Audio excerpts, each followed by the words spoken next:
Este último, oportunidad que tengo de hablar con ustedes, porque no sé cuándo nos vamos a volver a ver, pero ojalá sea en el Club de Diamantes.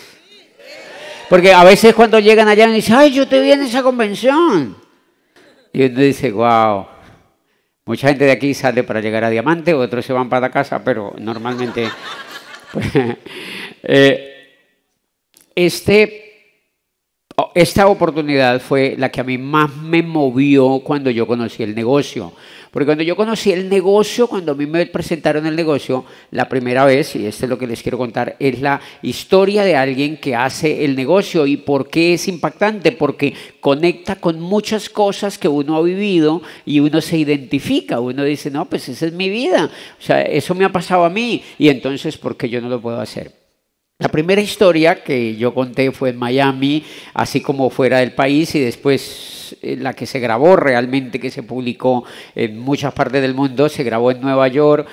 Y fue cuando yo llegué a Diamante, y entonces yo conté una historia que se llamaba de Rector a Diamante, donde yo contaba pues que yo había sido rector de una universidad y que me habían contado el negocio y que yo pues lo había... Y era así como todo mágico. Entonces la gente decía, no, pues qué chiste, rector de una universidad... Le contaron el negocio y todo el mundo se quería meter con él y llegó a Diamante. O sea, no tenía mayor... Pero todo empezó... Es que tenemos animación.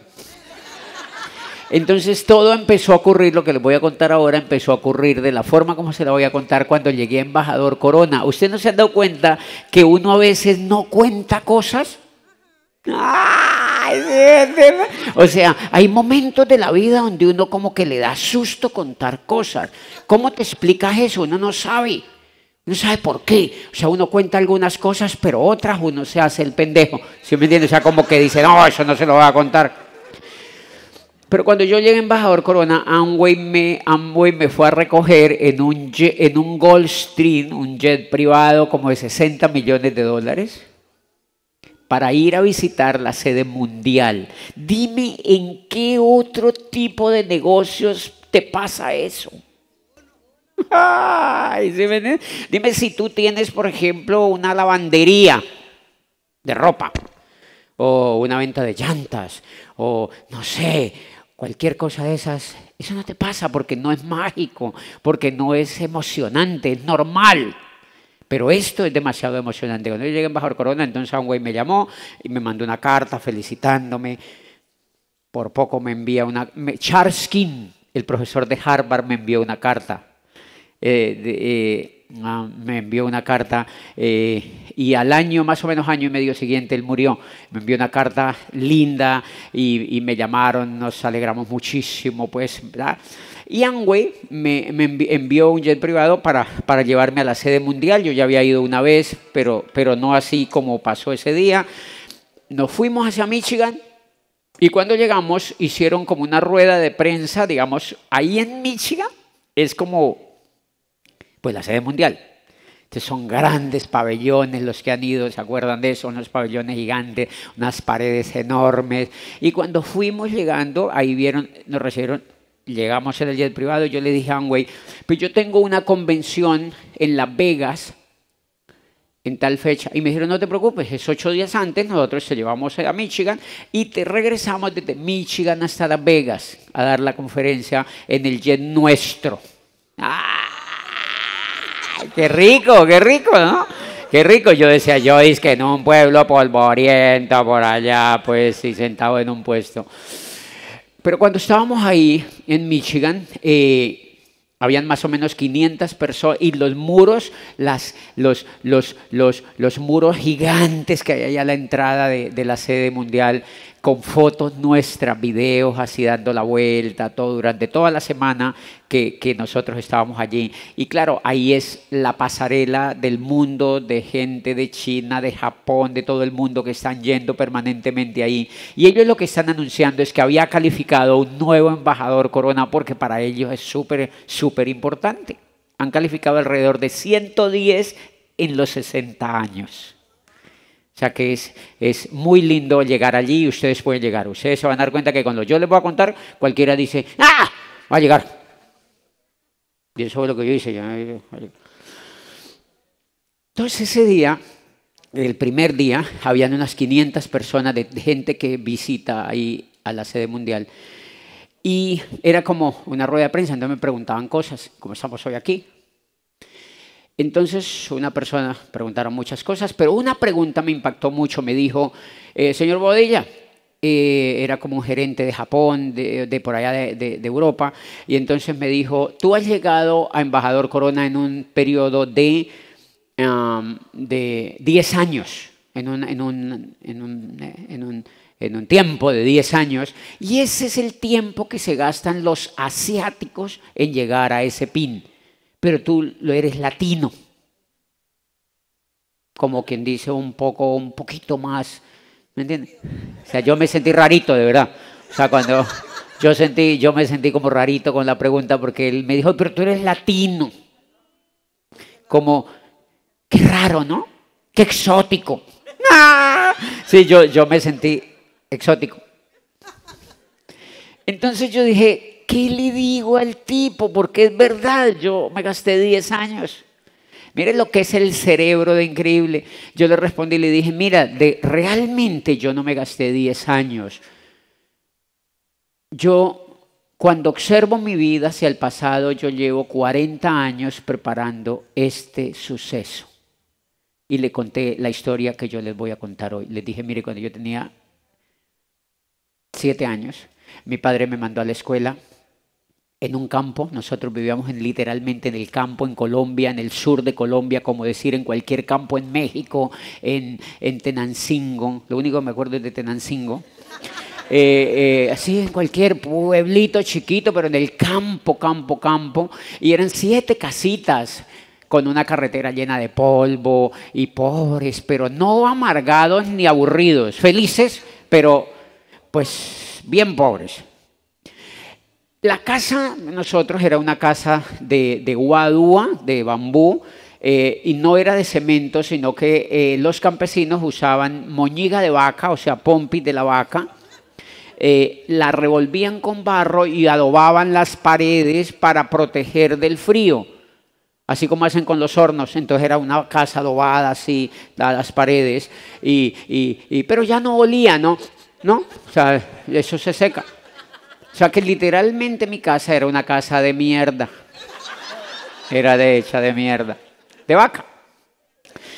Y yo les conté eso y les dije, a la edad de 7 años mi papá me mandó a la escuela con los, regálenme tiempo por favor acá en el reloj. Entonces me fui a la escuela y pues nada, igual que todo niño, me enseñaron los vocabularios, que la M con la A, que no sé qué. Entonces cuando yo estaba ahí en la escuela me di cuenta que los vecinos que se habían creado de una manera conmigo no estaban ahí, algunos niños no estaban ahí. Entonces yo le pregunté a mi papá, ¿ve por qué los niños no están ahí? Los fulanito y fulanito no están ahí. Me dijeron, no, es que ellos están más chiquitos, ellos no pueden ir y eso tiene una edad, tú tienes 7 años, ellos tienen 5, 6, ellos no pueden ir.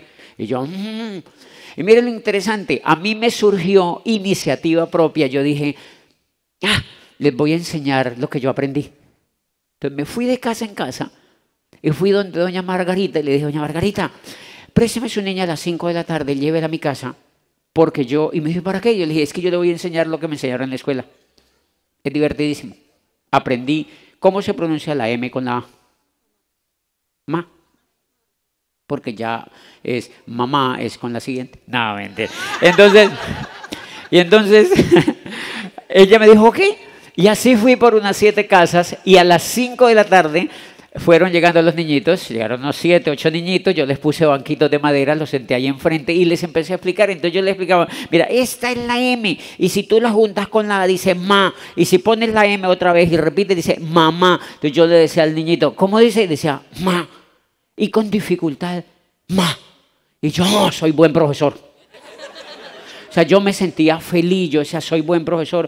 Y yo todos los días hacía eso. Entonces, todo lo que nos enseñaba la profesora a las 5 de la tarde, iban los muchachitos. Yo estudiaba por la mañana y a las 5 de la tarde llevaban los muchachitos. Entonces, miren, ojo con eso. Yo ya estaba dando el plan. ¿Sí? Cuando yo me le metía a la casa de la gente, lleven los muchachitos a la casa que yo quiero enseñarles. ¿Sí se dan cuenta? Entonces, lo que les quiero decir es que los resultados en la vida y lo que nos pasa cuando somos grandes es producto de lo que nos pasó cuando estábamos chiquitos. No es ya, o sea, uno viene con una carga positiva o que tiene que cambiar. Por eso hay jóvenes, y yo les he contado a jóvenes que se me acercan y me dicen, mira, estoy emocionado, esta es mi primera convención, ¿cuándo tú crees que yo me demoro en llegar a diamante? Y yo digo, no tengo ni idea, no sé si lo han dejado caer de la cama, yo no sé qué te pasó cuando yo estaba chiquitico, qué te decía tu madre cuando estabas en el vientre, no tengo ni idea. Y todo eso tiene algo que ver en lo que nosotros somos, pero lo importante es que sea lo que sea, pues nos podemos cambiar, lo podemos programar y lo podemos reubicar. Y eso es lo lindo de esto, pero uno tiene que ser consciente de qué es lo que tiene que cambiar. En el caso mío, eso era una ventaja, porque bien, como eso me gusta tanto, yo convenzo a mi papá para que me pinte un tablero, en el zaguán de la casa, un tablerito, ahí se ve. Un tablerito verde de cemento, y yo me robaba las tizas de la escuela. Claro, o sea, yo agarraba unas tizas, y me las llevaba, yo era profesor también. Y entonces yo me las llevaba y yo les enseñaba a los niñitos. Ese tablero que ven ahí en el video es el original, todavía existe, la casa todavía existe. Y hay muchos oradores de Latinoamérica, sobre todo colombianos, que han buscado en Google dónde queda la pinche casa. Y le dice al host, llévame allá, quiero ir allá. Y cuando el negocio en Colombia estaba mucho más grande antes de pandemia y todo eso, había mucho orador que iba allá y mi hermano vendió la casa, era de mi hermano después, y él la vendió. Entonces la persona que compró la casa cobraba la entrada. ¡Ay! Él se dio cuenta que eso ya había una romería de gente que llegaba y dijo, no, pues cobremos $3, cosas así, cobraba $3. Entonces la gente, no, y pues, entraba. Entonces había gente que se tomaba fotos y las posteaba en Instagram, aquí en el tablero donde José Bobadilla escribió cuando estaba chiquito. Yo, es increíble. Y sé como que decían, ay, no, sí, el tablero, así es. Como, úngeme, José Bobadilla, úngeme. ¿Eh? Así nacen muchas religiones, de verdad. Ese es el origen de muchas religiones también en el mundo. Pero ese no es el tema hoy en día, entonces fíjense que es increíble como... y pues nada, entonces ese primer elemento, lo que quiere decir, yo era supremamente inquieto, supremamente buscador. Este negocio lo hace la gente buscadora. Busquen gente buscadora. Por eso ustedes están en este negocio, porque se vinieron de sus países, adivine qué, a buscar. Y el que busca, encuentra, mi amor. Yo era un buscador desde que estaba chiquitico. ¿Por qué llegué a este negocio? Porque era un buscador. Lo que pasa es que yo sí era un buscador eterno. Por eso llegué a embajador Corona, porque yo decía, no, diamante ejecutivo, no, tampoco, el otro, no, tampoco, el otro, no, tampoco, el otro, no, tampoco. Y ahora yo sigo progresando, porque ese es el ser humano. Entonces, ¿quiénes les gusta esto? Los que son buscadores, los que son así perezosongos, que dicen, no, yo estoy bien, déjenlos quietos. Déjenlos tranquilos, bebés, que el mundo necesita quien recoja las naranjas, el mundo necesita médicos, el mundo necesita abogados, enfermeros, el mundo necesita quien te sobe la panza cuando te enfermas, ¿me entiende? El mundo necesita médicos cirujanos, el mundo necesita todo ese tipo de personas, y no tiene nada de malo que ellos no quieran hacer el negocio que hacemos. Pero hay unas personas como tú o como yo que están listas para conectar a otros buscadores, y esos son los que necesitamos en el negocio. Por eso no nos volvamos así intensos buscando al que no quiere. Es un buscador el que realmente entra. Pues bien, entonces yo era tan buscador y era tan inquieto que la profesora en la escuela me metía, cuando en las escuelas y en todo lo que es la educación hacen la clausura de los años, y entonces cuando hacían la clausura de los años la profesora me ponía como actor de todas las obras de teatro al final de la clausura. O sea, si habían 8 obras de teatro, en una me ponía como ladrón, en otra me ponía como cura, en otra me ponía como policía, en otra me ponía como político. Y yo tenía 7 años y me ponía de actor y yo me tenía que aprender esos guiones. Todo eso te sube la autoestima.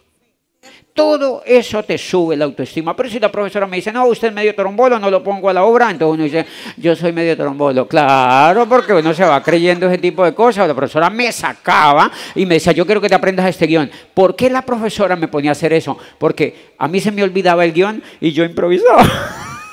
Entonces eso le encantaba. O sea, yo me olvidaba el guión y yo no me ponía con pendeja. Yo le decía, sí, sí, sí. Y la profesora, uy, mira, eso no estaba en el guión, pero salió bien. Bien, eso quiere decir que tenía una habilidad para trabajar con las personas. Yo le pedía a la vida que me permitiera todo el tiempo trabajar con las personas. ¿Adivine qué hago hoy en día? Trabajar con las personas. Es un sueño, señores. Es un sueño, es un sueño, es un sueño. Simplemente Dios o el universo, como lo pediste tanto, Dios te dice, te voy a dar el mejor regalo que te pueden dar.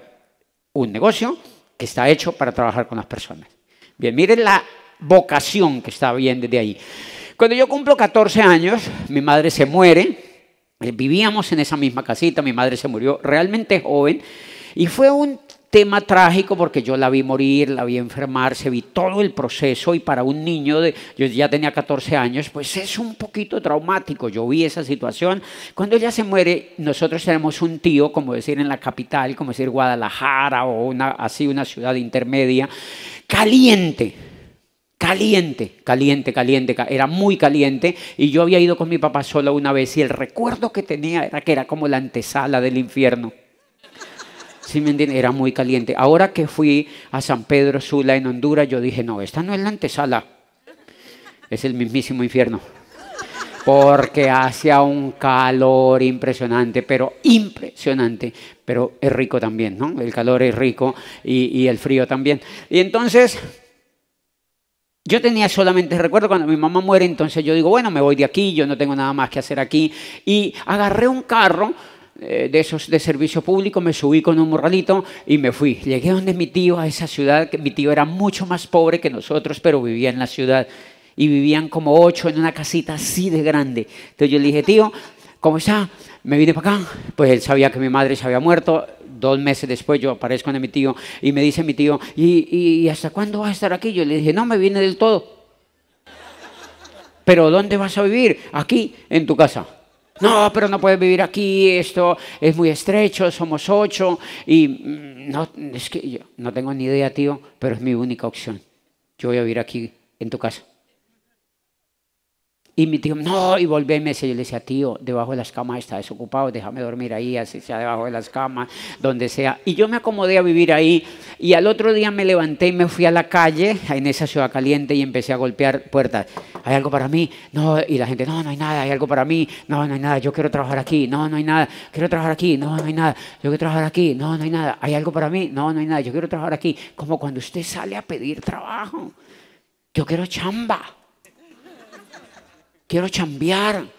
No, no hay nada. No, está lleno. No, no hay nada. No, yo quiero trabajar aquí. No, no hay nada. Entonces yo llego a las 5 de la tarde y me decía, mi tío, ¿cómo te fue? Y yo, no, no, no hay nada. Y al otro día volví y me levantaba 2 meses. Fue una ciudad recaliente. Yo llegaba a mi casa por la noche. Pero nunca, nunca, nunca se me pasó por la cabeza de volverme para el campo. Nunca se me pasó por la cabeza. Y eso tiene un valor cuando uno duda o recula el universo y dice, no tiene carácter. Entonces no te da el resultado. Así es en todo en la vida. O sea, parece que cuando tenemos carácter, determinación, como que curvamos el universo. Como que dice, no, no, con este no se puede, toca darle el resultado. Entonces 2 meses, no. Más o menos a los 2 meses encontré un local, el más grande que había en la plaza de la ciudad. Era un local así como este donde vendían ropa para todo tipo de personas, jóvenes y grandes y señoras y señores. Y en las temporadas era el almacén, seguramente uno de los 10 almacenes seguro de la ciudad que más facturaba. Habían colas enormes para comprar ropa. Era impresionante. Entonces yo entré allí y le dije, mira, yo quiero trabajar aquí. Me dijo la señora que trabajaba ahí, Me dijo, no, no hay nada, está lleno, ya está toda la temporada lista, no hay nada. Entonces yo, mire lo increíble del cerebro, yo no sé cómo se me ocurrió hacerte la siguiente pregunta. Le digo, ¿está el dueño? Imagínate, un campesinito de 14 años hablando, preguntando que estaba el dueño de semejante empresa. Yo le dije, ¿está el dueño? Y me dijo, sí, él está arriba. ¿Y por dónde entra? Al fondo. Ella dijo, al fondo. Yo iba subiendo la escalera. Llegué allá, la secretaria me dijo, ¿para dónde va? Yo le dije, voy a hablar con el dueño. Me dijeron que él estaba aquí. Y ella me dijo, ¿pero tienes cita con él? Le dije, no, tengo cita. No. Y ella yo ya dije, no, me va a agarrar, o sea, no me va a dejar pasar. Y yo ya estaba allá sentado enfrente donde el dueño. Y el dueño tenía unos 50 años, era así, elegantísimo, y se sonrió y me dijo, ¿y qué necesitas? ¿Y quién te dejó entrar? Y yo le dije, no te preocupes, escúchame 5 minutos. Solamente escúchame 5 minutos. Me senté enfrente y le di el plan. Le conté que mi madre se había muerto, que vivíamos en el campo y que llevaba 2 meses en esa ciudad buscando qué hacer, pero que algo aquí me decía que era allí donde yo tenía que trabajar. Porque el tipo me sonrió, ¿sí me entiendes? Yo dije, madre, si no es aquí, ¿dónde? O sea, yo sentí, yo dije, es la última. Y le dije, y algo me dice que tengo que trabajar acá. Y él me dijo, ¿y cuántos años tienes? Y yo le dije, tengo 14. Y me dijo, no, yo no puedo, tienes 14 años, eres un niño, yo no puedo contra... Le dije, no es para sexo, o sea, es para trabajar. Es para trabajar, yo quiero trabajar aquí. Y me dice el Señor, vamos a hacer una cosa. Mire lo increíble. Me dice, vamos a empezar, hagamos una cosa. Hagamos una prueba y tú llevas paquetes de aquí a la casa. Yo vivo aquí a unas 10 cuadras y hay mandados que surgen y te voy a poner a hacer mandados, a ver cómo nos va. Ay, él dijo eso y yo ya lo amaba. Yo dije, no, o sea, es increíble. Y le dije, ok, ¿y cuándo puedo estar? Me dijo, venga mañana a las 8 de la mañana. Yo salí disparado para donde mi tío y le dije, tío, encontré trabajo. ¿Dónde? En tal parte. Mi tío me dijo, ¿en serio? ¿Es una empresa grandotota? Yo le dije, sí. ¿Y qué puesto te dieron? Yo le dije, gerente de comunicaciones. Pinche mensajero. Y yo me fui para allá y me pusieron a limpiar cosas por ahí, la misma secretaria, así que no me había querido entrar, como que dijo, desgraciado. O sea, y me puso a limpiar cosas por ahí y tal. Y yo era muy acomedido y entonces me dijo, el señor, la casa del señor es aquí como a 10 cuadras y me dio el número. No había Waze ni nada de eso, ni Google Maps, ni habían estas bellezas, ¿no? O sea, no habían herramientas, ¿no? Y entonces me dijo que lleve por favor este ramo de flores a la casa. Me entregó un ramo de flores, así como este. Ve, justo aquí hay uno, mira. Entonces yo me voy así por la calle buscándolas, así, bien campesino, bien campesinito. Y yo, ¿dónde será eso? ¿Dónde será eso? Y yo buscaba por todas partes, me perdí. Cuando fui, listo, aquí como que es, y llegué. Cuando yo llegué a la casa, pues entró y la casa grande, tenía gobelinos así pintados. Y yo, wow, ¿qué tal la casa? Mira la sala. Tenía esculturas así. Y yo, yo en mi vida había visto una escultura. Y yo, mira esos muñecos sin oficio ahí parados. Mira eso. Y lámparas así colgando del techo y yo, wow, increíble cómo vive la gente, mira. Y yo en esa casa de mierda, ¿sí ve? Y eso te abre la mente, o sea, yo decía, eso fue para mí demasiado importante. Cuando yo llego al fondo de la casa estaba la señora, la esposa del señor, era grande, era una señora altísima, de verdad nunca he visto una señora más alta, súper alta, así generosa, bonita, pero seria, como de carácter, como brava. Entonces yo le dije, señora, buenos días, mire, es que su esposo le envió estas flores. Ella se alegró y la recibió y me dijo, ay, muchísimas gracias. ¿Y usted quién es? Yo le dije, no, yo soy nuevo en la compañía, es el primer día de trabajo. Y ella estaba viendo una novela que se llama Los ricos también lloran. En ese tiempo los mexicanos nos vendían novelas. a Latinoamérica, eso, novela, que Guadalupe, que todo eso, que chupe. O sea, eran montones de novelas y Latinoamérica. Eso, la gente lloraba. Y la señora estaba así impávida viendo la novela, así. Y yo me quedé también viendo la novela. Yo me quedé ahí parado viendo la novela. Y yo empecé a hacerle comentarios de lo que yo veía en la televisión. Le hice un comentario y ella se rió. Le saqué una sonrisa. Entonces yo me quedé ahí. Le hice otro comentario y se rió y me dijo, quédate a ver la novela. Y ella dijo, quédate, y yo ya estaba acostado en el piso. Yo me acosté en el piso y yo le hacía comentarios de la novela. Una vez terminó la novela, ¡fum!, me fui para el almacén. Y al otro día me dijo la secretaria que la señora vaya a la casa, que vaya a la casa. Y yo, ¿y a qué? ¿Hay que llevar algo? Y me dijo, no, que quiere que vaya. Entonces yo llegué otra vez a la casa, sí que me necesitaba, y me dijo, es para que vea la novela. Y yo, ¡ay, qué lindo! Entonces yo ya me siento allí, yo me senté en el piso, veía la novela, y ella y yo empezamos a hablar. Entonces yo le hablaba de la novela. Los actores eran Guillermo Capetillo, Verónica Castro, que era así chiquitica, pero se veía grandotota. Yo después la conocí, yo dije, ¡qué miseria! O sea, me robaron, o sea, así deben ser todos, pinches actores chiquititos. Y yo le hacía comentarios y tal, entonces empezamos a generar cierto vínculo. Más o menos en esa semana la señora me dijo, la secretaria de la empresa me dijo que me pasó una jaulita con un perro lindo, perrito lindo. Yo dije, no, yo lo quiero para mí. O sea, era un perrito lindo en una jaulita bella, y me dijo que lleves esto a tal dirección y preguntes por la señora Rosario. Si ve que se quedaron serios porque eso nunca lo había contado. Y entonces yo cojo la jaulita y me voy. Era lejísimos. Agarré un taxi, agarré otro bus por allá y llegué. Cuando salió una señora Rosario, bonita, joven, estaba buena. Y le dije, mire que aquí le enviaron esto. Ay, muchísimas gracias, que le mandó el señor, por la tal. Y yo dije,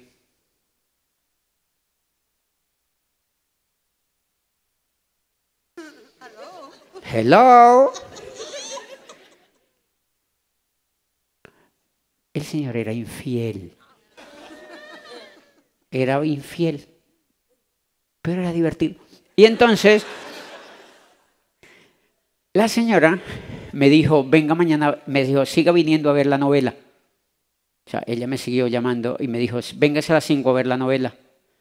Entonces yo seguí yendo a ver la novela y de pronto ella me empezó a decir, quédate para comer. Entonces le decía a la empleada, como ya se oscurecía, le decía, sírvale comida a José. Y ya me servía. Por primera vez yo veía el pescado fuera de la televisión.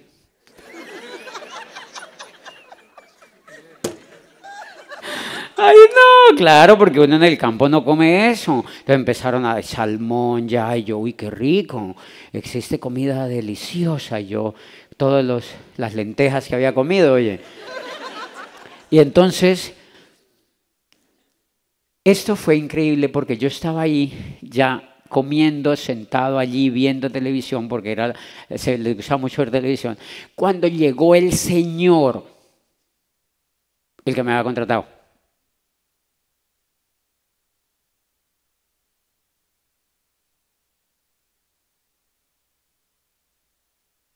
Y me vio allí. Pero como que se preguntaba, ¿y este qué? Porque ya me había visto varias veces ahí viendo televisión. Y como con ganas de decirle, ¿y este qué? ¿Y ese pinche perro que yo mandé a entregar? Y entonces yo en el fondo decía, yo no voy a contar nada.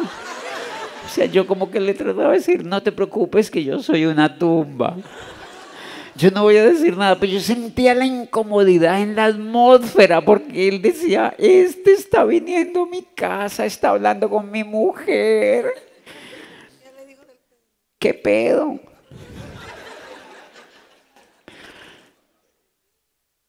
Pero nunca se atrevió a preguntarle nada. Yo vi que nunca se atrevió a preguntarle nada. Y después me di cuenta que era que la señora tenía tremendo carácter y era porque tenía más plata que él. Era empresaria. Tenía una chequera así de grande y entonces giraba cheques, cambiaba el carro y peleaban. Y le hacía hacia al tipo. Entonces él no le preguntaba nada. No, o sea, como que era una relación así muy equilibrada porque era rica. La señora tenía almacenes, pizzerías, empresas y era rica, como debe ser. Una señora rica equilibra mucho la relación. Y entonces, pues bueno, lo lindo es que yo seguí yendo ahí a ver televisión y un día me dijo la señora, ¿dónde vives? Y yo le conté. Dijo, uy, pero ese es un barrio muy peligroso. Allá, eso es muy peligroso. Y yo le dije, sí, pero como les roban mucho por allá. Le dije, sí, pero como yo no tengo nada, pues a mí no me roban nada. O sea, cuando uno vive en un barrio peligroso y no tiene nada, ¿qué le van a robar? Antes a uno es que le dan ganas de robar, pero no le van a robar nada. Entonces, y la señora me dijo, eso es muy peligroso, no sé qué. Y me dijo, trae tus cosas y te vienes a vivir a ese cuarto. Ahí hay un cuarto para ti. Yo no lo podía creer. Ella dijo, tráete tus cosas y yo ya estaba subido en el bus que iba para donde mi tío. Fui, empaqué las cosas y mi tío y me dijo, ¿para dónde vas? Yo le dije, tío, no le conté, pues, le dije, después le cuento. Me fui, me instalé allí en ese cuarto y entonces a mí me tocaba un cuarto grandotote en la casa de ellos. Y a mí me tocaba llevar 3 niñitas así chiquiticas que tenían a la escuela, al colegio. Eran ricos, entonces tenían colegio de ricos. Entonces yo llevaba a las 3 niñitas a las 5:30 de la mañana y yo me di cuenta que a los niños los torturan. Porque yo escuchaba a la pelotera levantando a esas niñas a las 5 de la mañana. Andrea, levántese. Ay, mami, lindas las niñitas. Parecían muñecas, dice que levantándolas a las 5 de la mañana y me las entregaban como antecitos de las 6 para yo llevarlas y yo las entregaba donde unas monjas a que las torturaran. No, mentira, ojo con eso, a que las educaran.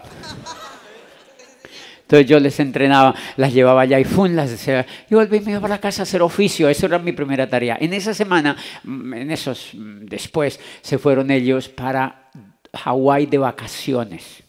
Se iban para Hawái, las vacaciones eran en Hawái, y entonces me dijeron, José, nosotros nos vamos a una isla. Yo no tenía ni rayos de idea que era Hawái, o sea, ¿quién va a saber si uno viniendo del campo que es Hawái? O sea, le da igual. Después fui cuando yo era diamante, Amway me llevó a Hawái, y yo, desgraciados, acá era que se venían sin mí. Increíble, pero lo más lindo es que yo después fui a Hawái como diamante y Amway nos rentó a cada diamante un helicóptero negro, así como James Bond.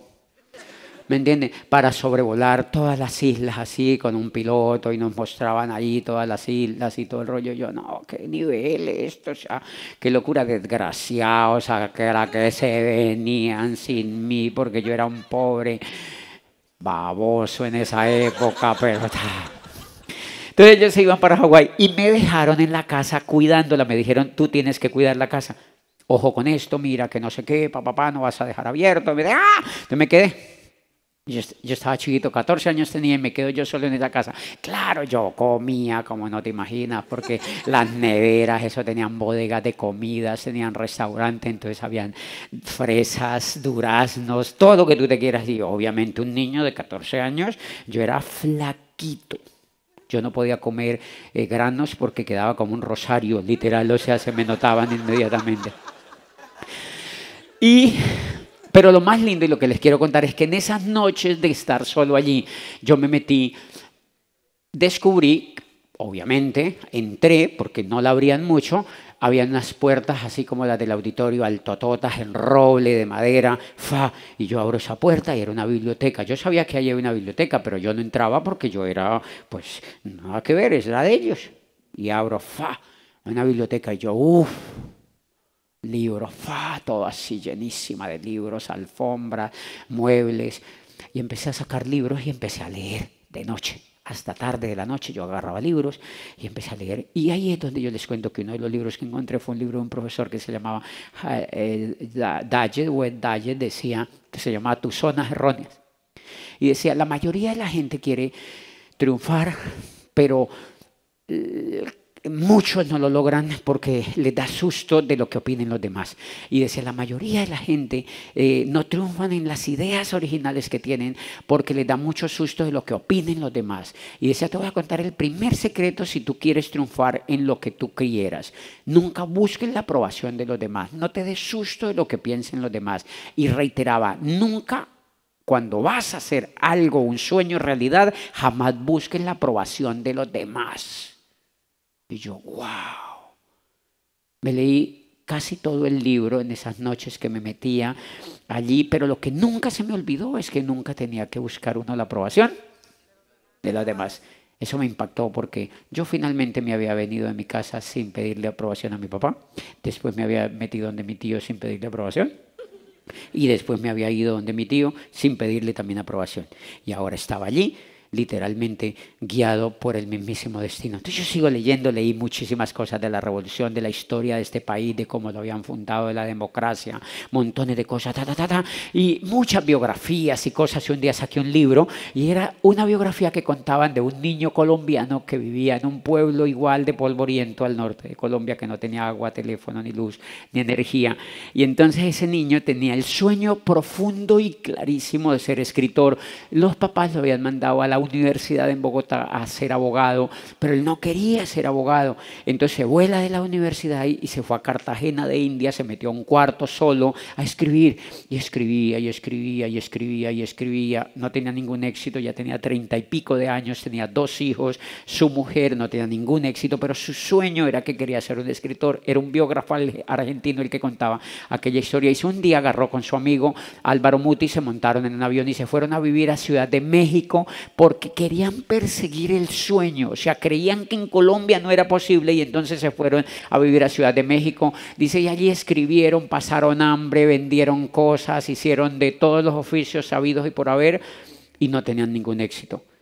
Pero siempre seguía escribiendo, decía el biógrafo, dice, y un día iba con toda su familia hacia Acapulco a pasar vacaciones en un pichirilo que tenían, en un carro viejo, en un tiesto de carro. Iban saliendo de México, dice, cuando algo se le vino a su mente. Muchos años después, frente al pelotón de fusilamiento, el coronel Aureliano Buendía no podría olvidar aquella tarde remota en que su padre lo llevó a conocer el hielo. Entonces dice, no vamos a ninguna Acapulco. Dio la vuelta y le dice a su familia, nos vamos otra vez para la casa, porque él sintió que se le había llegado al cerebro una idea impresionante. Y entonces se devuelve para su casa y se metió a la oficina donde escribía. Se internó a escribir y empezó.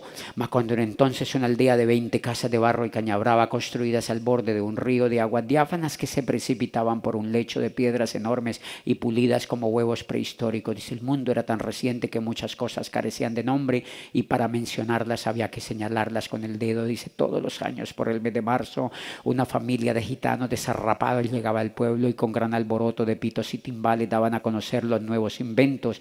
Dice, primero llevaron el imán, un gitano corpulento de barba montaraz y manos de gorrión que se presentó a sí mismo como Melquiades, hizo una truculenta demostración pública de lo que él mismo denominó la octava maravilla de los sabios alquimistas de Macedonia. Dice, fue de casa en casa arrastrando 2 lingotes metálicos y todo el mundo se espantó al ver cómo las pailas, los calderos, las tenazas y los anafes se caían de su sitio y cómo la madera se retorcía por el desespero de los clavos y los tornillos tratándose de desenclavar, y cómo las cosas que hacía mucho tiempo se habían perdido aparecían por donde más se les había buscado y se abalanzaban en desbandada turbulenta tras los mágicos fierros de Melquiades. Y concluía diciendo, las cosas tienen vida propia, murmuraba el gitano con áspero acento, solo es cuestión de despertarles el alma. Y yo estaba alucinando leyendo aquella biografía. Yo alucinaba leyendo aquella biografía. Tanto sería que me la terminé aprendiendo. Desde aquella época me la sé. Me aprendí el capítulo entero. José Arcadio Buendía cuya desaforada imaginación iba más allá del ingenio y la naturaleza y quizá más lejos que el milagro y la magia. Quiso valerse de aquella invención inútil para desentrañar el oro de la tierra. Melquiades, que era un hombre honrado, le previno: para eso no sirve. Pero José Arcadio Buendía, que por aquel tiempo no creía en la honradez de los gitanos, ahí mismo vendió su mulo y una partida de chivos para hacerse a los 2 lingotes imantados. Úrsula Iguarán, su mujer, que contaba con aquellos animales para ensanchar el desmedrado patrimonio familiar, nunca consiguió disuadirlos. Él simplemente le dijo: pronto ha de sobrarnos oro para empedrar toda la casa. Yo estaba alucinando leyendo ese libro y lo leí tantas veces que nunca se me olvidó. Pero el biógrafo continuaba diciendo: y aquel niño que emigró de ese pueblo impresionantemente pobre estaba con esas frases construyendo el libro que le daría acceso al Premio Nobel de Literatura, el único premio Nobel que tiene Colombia en la historia de la literatura, y se catapultó como uno de los mejores escritores del mundo en lengua española, comparado a Miguel de Cervantes Saavedra con el Quijote, ¿me entiende? O sea, una obra apoteósica. Y eso me enseñó, ¿sabe qué me enseñó? Que había que perseverar. Que había que perseverar, que había que perseverar, que había que perseverar.